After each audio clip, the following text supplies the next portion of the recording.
David! Alam mo ba kung paano gamitin yan? Kaya mo ba talagang pumatay? Isa ka lang babae. Hindi ako natatakot sa'yo!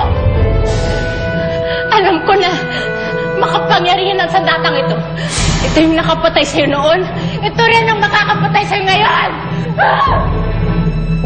Anong nangyayari dito? Wala!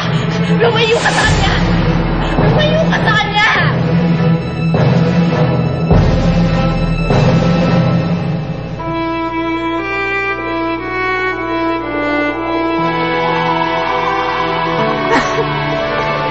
Aginaya?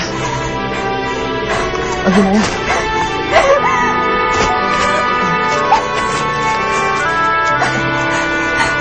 Aginaya?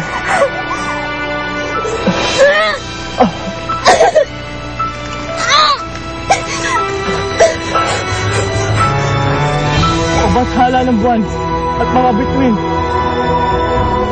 Hindi ko kayang nakikitang nahihirapan sa harapan ko sa Aginaya. Anong gagawin ko para magamot ko siya?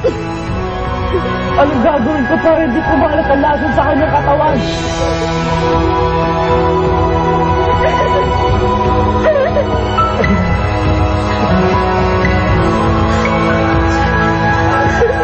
Dito lang ako.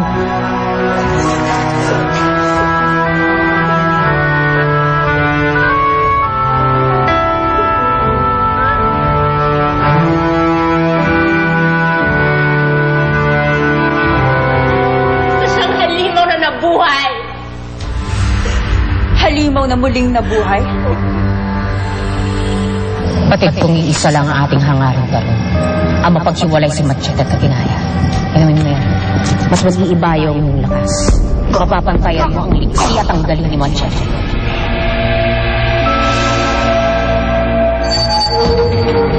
Ano nangyayari sa'yo? Ikaw? Nagbalik ka rin pala sa panahong ito. Karun. Kilala mo ako? Dahil ako si Bugana, ang nagbigay sa'yo ng kapangyarihang itim.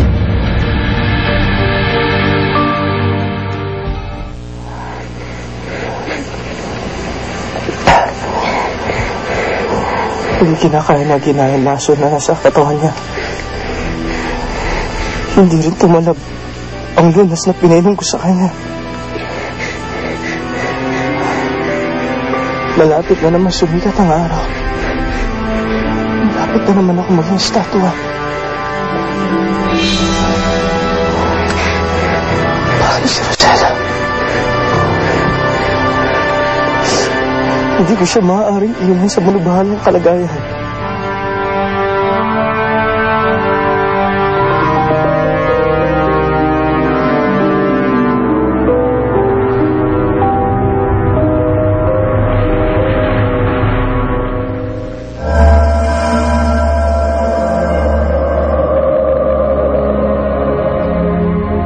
Ikaw nga si Bugana. Anong sadya mo? Nagbalik ka. Dito ako para paghigantihan si Machete. At ang babaeng ito? Hawak niya ang mahiwagang sandata.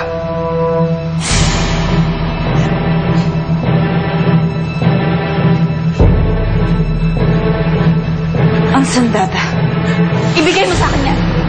Ibigay mo! Hindi! Mayo ka na!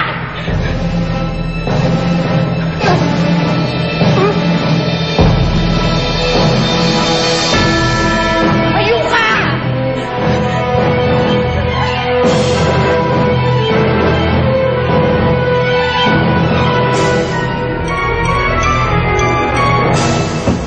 Sera, hindi pa kita hinintay. Gusto! Anong nangyari sa anak ko?